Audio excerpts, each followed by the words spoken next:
Yohanes 21 ayat 15 sampai yang ke-19. 15. Sesudah sarapan Yesus berkata kepada Simon Petrus, "Simon anak Yohanes, apakah engkau mengasihi aku lebih daripada mereka ini?" Jawab Petrus kepadanya, "Benar Tuhan, engkau tahu bahwa aku mengasihi engkau." Kata Yesus kepadanya, "Gembalakanlah domba-dombaku." Kata Yesus pula kepadanya untuk kedua kalinya, "Simon anak Yohanes, apakah engkau mengasihi aku?" Jawab Petrus kepadanya, "Benar Tuhan, engkau tahu bahwa aku mengasihi engkau." Kata Yesus kepadanya, "Gembalakanlah domba-dombaku." Kata Yesus kepadanya untuk ketiga kalinya, "Simon anak Yohanes, apakah engkau mengasihi aku?" Maka sedih hati Petrus karena Yesus berkata untuk ketiga kalinya, "Apakah engkau mengasihi aku?" Dan ia berkata kepadanya, "Tuhan, engkau tahu segala sesuatu. Engkau tahu bahwa aku mengasihi engkau." Kata Yesus kepadanya, "Gembalakanlah domba-dombaku." Aku berkata kepadamu, sesungguhnya ketika engkau masih muda, engkau mengikat pinggangmu sendiri dan engkau berjalan kemana saja kau kehendaki. Tetapi jika engkau sudah menjadi tua, engkau akan mengulurkan tanganmu dan orang lain akan mengikat engkau dan membawa engkau ke tempat yang tidak kau kehendaki. Dan hal ini dikatakannya untuk menyatakan bagaimana Petrus akan mati dan memuliakan Allah. Sesudah mengatakan demikian, berkata kepada Petrus, "Ikutlah aku." Murid yang dikasihi Yesus. Ketika Petrus berpaling, ia melihat bahwa murid yang dikasihi Yesus sedang mengikuti mereka, yaitu murid yang pada waktu mereka sedang makan. Yesus dan berkata, "Tuhan, siapakah dia yang akan mendatangkan engkau?" Ketika Petrus melihat murid itu, ia berkata kepada Yesus, "Tuhan, apakah yang akan terjadi dengan dia ini?" Jawab Yesus, "Jikalau aku menghendaki supaya ia tinggal, itu bukan urusanmu, tetapi engkau ikutlah aku." Maka tersebarlah kabar di antara saudara-saudara itu bahwa murid-murid itu tidak akan mati. Tetapi Yesus tidak mengatakan kepada Petrus bahwa murid itu tidak akan mati, melainkan jikalau aku menghendaki supaya ia tinggal hidup sampai aku datang, itu bukan urusanmu. Dialah murid yang memberi kesaksian tentang semuanya ini dan yang telah menuliskannya, dan kita tahu bahwa kesaksiannya itu benar. Masih banyak hal-hal lain lagi yang diperbuat oleh Yesus, tetapi jikalau semuanya itu harus dituliskan satu persatu, maka agaknya dunia ini tidak dapat memuat semua kitab yang harus ditulis itu. Mari kita akan berdoa bersama. Tuhan Allah Bapa di sorga, di dalam nama Tuhan Yesus, kami telah membaca firman Tuhan. Engkau yang memberikan kami hikmat supaya kami dapat memahami bagian kitab suci firman Tuhan. Dan terlebih dari itu kami dapat menerapkan prinsip-prinsip kebenaran yang ada di dalam firman Tuhan, sehingga nama Tuhan dipermuliakan dalam hidup kami. Terima kasih Bapa, terpujilah namamu. Demi nama Tuhan Yesus kami berdoa. Haleluya. Amin. Bapak Ibu saudara-saudara yang dikasihi oleh Tuhan, kalau kita perhatikan di dalam ayat 15 sampai ayat 19 ya, Yesus bertanya kepada Petrus 3 kali dengan pertanyaan yang sama. Ya, Yesus menyebut Petrus tidak lagi Petrus kalau kita perhatikan, tapi dia memanggil dengan nama kecilnya. Petrus itu nama yang diberikan Yesus kepada Simon anak Yohanes. Ya, tentunya ada maksud.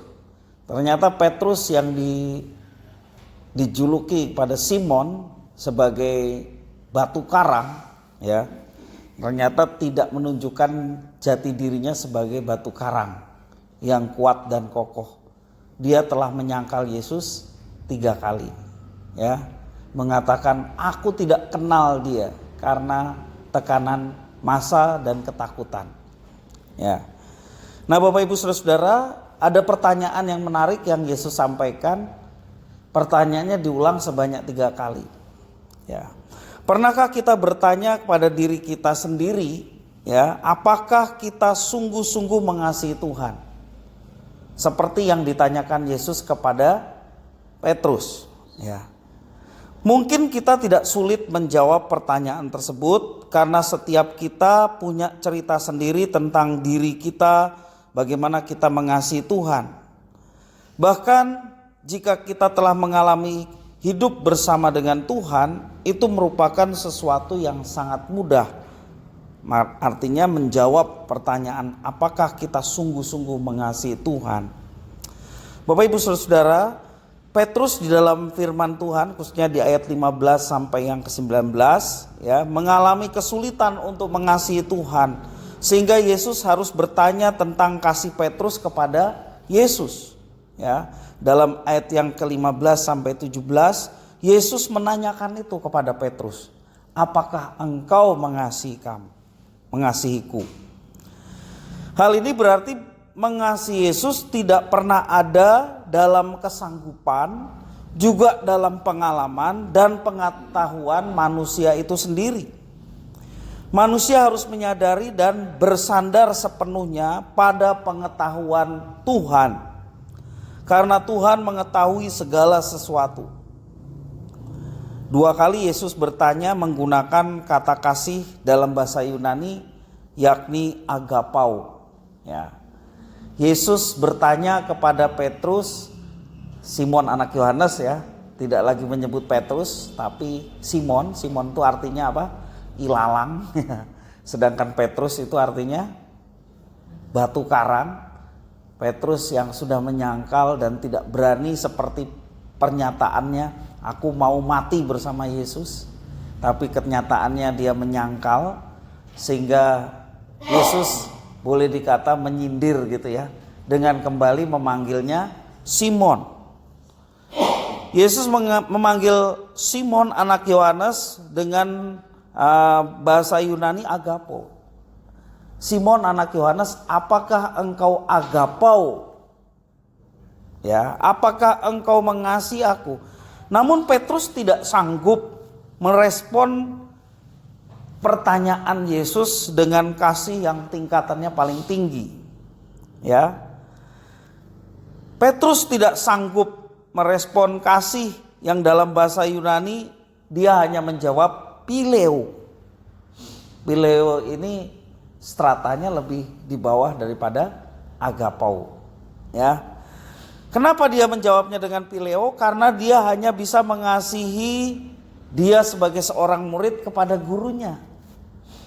Ya. Ya seperti itu. Ya kalau pileo itu diterjemahkan kasih persahabatan. Kasih karena ada timbal balik. Kamu baik sama aku, ya aku baik sama kamu. Gitu ya. Tapi kalau agapo kan enggak. Walaupun kamu jahat sama aku tetap mengasihi kamu. Walaupun manusia jahat, tetapi Yesus mengampuni orang yang jahat ketika dia bertobat. Itu agapo. Petrus tidak sanggup agapo, sehingga dia menjawab dengan pilihan kasih yang lebih rendah, yakni pileo. Itu sebabnya pertanyaan Yesus yang ketiga kalinya tidak lagi menggunakan kata agapo, tetapi menggunakan kata pileo, sebagaimana kesanggupan Petrus, hanya pileo. Sehingga yang ketiga ini Yesus menurunkan dengan kata, apakah engkau pileo terhadap aku? Kemudian Petrus menjawab, ya memang dalam bahasa Indonesia tidak terlihat ya.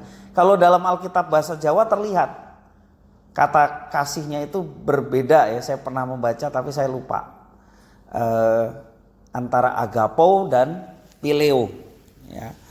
Nah, Yesus menurunkan pertanyaannya menjadi pileo. Ya, kunci ketidakmampuan Petrus ada pada keterbatasan pengetahuannya akan kasih Tuhan. Dia terbatas. Tetapi Tuhan kita melihat luar biasa ya, Yesus tetap mengasihi karena kejujuran Petrus yang tidak bisa sanggup untuk agapo sama Tuhan. Terlebih dia pernah menyangkal 3 kali. Ya ini juga pertanyaan 3 kali ini sebagai bentuk ya mengingat supaya Petrus itu, kamu pernah menyangkal 3 kali, sehingga Yesus bertanya 3 kali dengan pertanyaan yang sepertinya sama walaupun bobot kasihnya berbeda. Ya. Dan terakhir Yesus memberikan satu pertanyaan, apakah engkau Pileo? Itu menunjukkan bahwa memang Petrus tidak mampu untuk agapo. Ada keterbatasan pengetahuan mengenai agaponya Tuhan terhadap dirinya. Petrus pernah begitu yakin ya di dalam perjalanan hidupnya, bergantung hanya pada pengetahuannya sendiri bahwa ia tidak mungkin menyangkal Yesus. Dia berkata demikian. Aku tidak mungkin menyangkal Yesus. Dia bersandarkan pengetahuannya diri sendiri mengenai kasihnya kepada Tuhan, tanpa sepenuhnya menyandarkan keterbatasannya kepada Tuhan. Ya, ternyata dia keliru. Dia berkata, aku tidak mungkin menyangkal.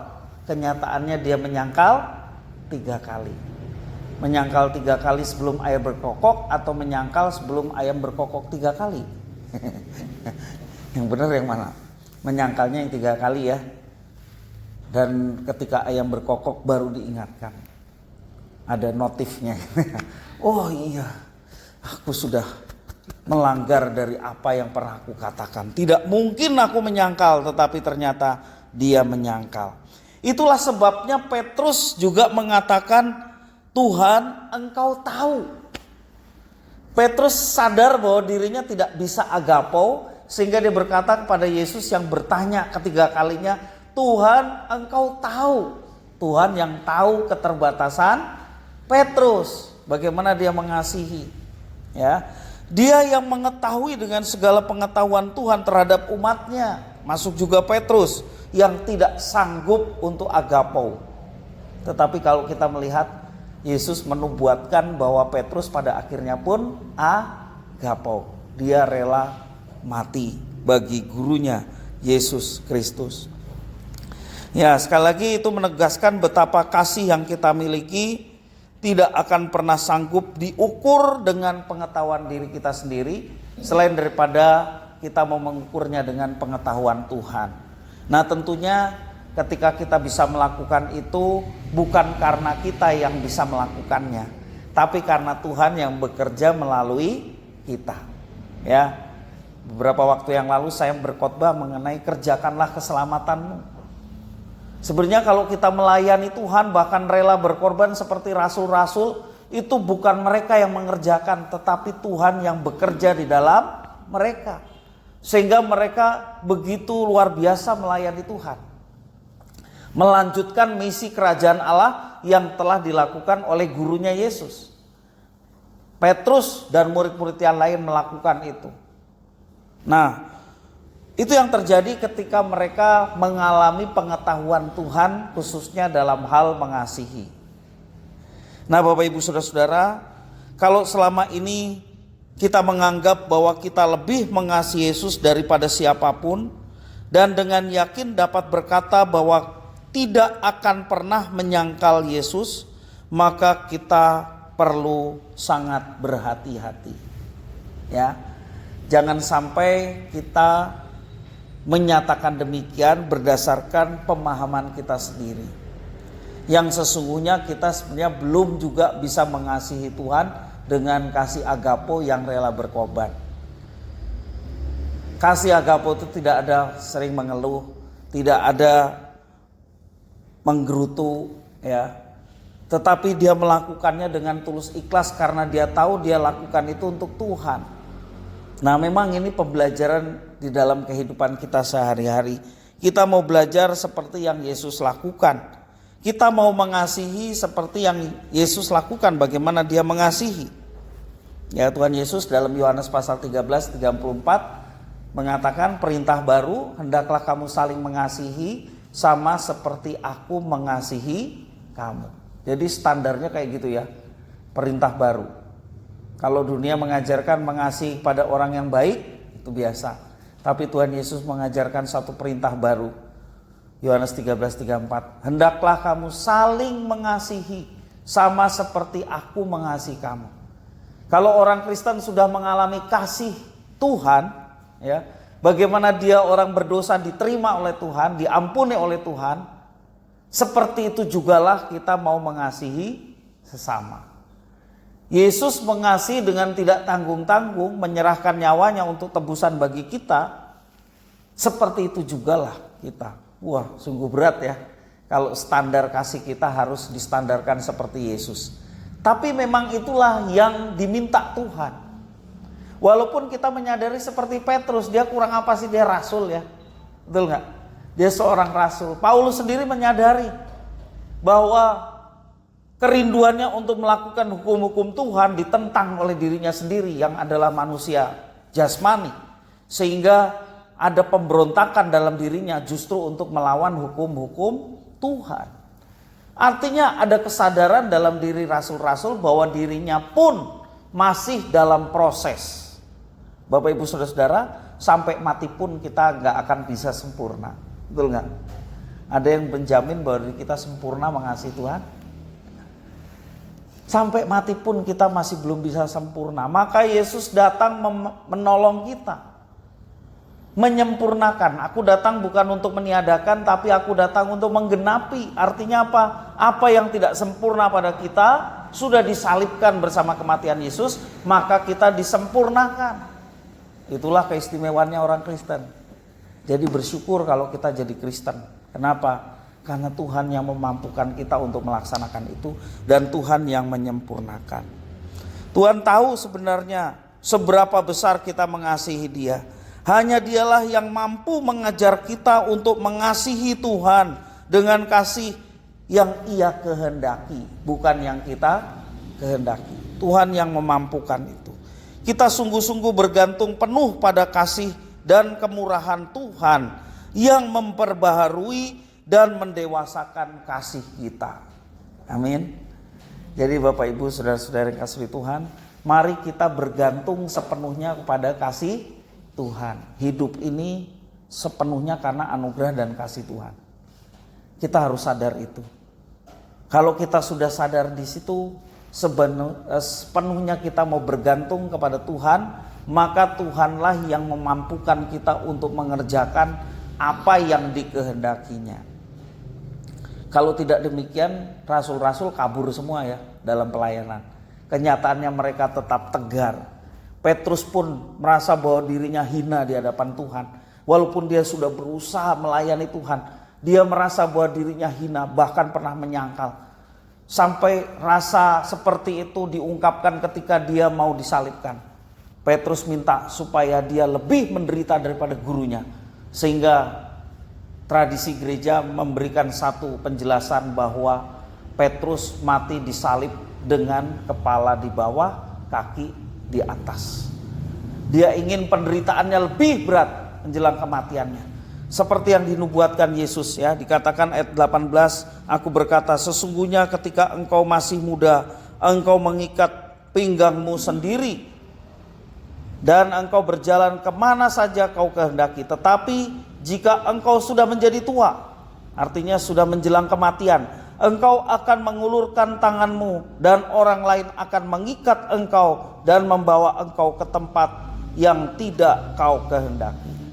Dan hal ini dikatakan untuk menyatakan bagaimana Petrus akan mati dan memuliakan Allah. Sesudah mengatakan demikian, ia berkata kepada Petrus, ikutlah aku. Ya. Jadi tidak lagi menggunakan Simon di sini, tapi pakai kembali Petrus. Pada akhir hidupnya betul-betul dia menunjukkan bahwa jati dirinya sebagai pengikut Kristus yang sejati, sebagai Petrus, batu karang yang kecil di atas Petra. Petra itu batu karang yang kokoh. Siapa Petranya? Yesus, ya. Kalau gereja besar itu Petranya itu paus ya. Petranya itu paus yang memegang kunci. Tapi kita meyakini Petranya itu Yesus, Petros itu batu karang yang kecil. Kalau dia tidak bersandar pada batu karang yang besar, dia akan goyah. Nah, Petrus pada akhirnya ya mati di Roma sana, ya disalib terbalik, yang menunjukkan bahwa dia betul mengasihi Tuhan sampai akhir hidupnya. Bapak Ibu Saudara-saudara, mari kita meminta hikmat Tuhan kasih dari Tuhan, supaya kasih Tuhan itu menghidupi kita dan kita menyatakan kasih itu dalam hidup kita sehari-hari seperti yang diajarkan Tuhan. Kiranya firman Tuhan memberkati kita. Mari kita berdoa bersama. Tuhan Bapa di surga, di dalam nama Tuhan Yesus, kami mengucapkan syukur dan terima kasih Engkau memberkati kami dengan firman Tuhan. Biarlah Engkau yang memampukan kami untuk mengerjakan kasih itu dalam hidup kami setiap hari. Terima kasih ya Tuhan. Inilah doa ucapan syukur kami atas firman Tuhan. Demi nama Tuhan Yesus kami berdoa. Haleluya. Amin.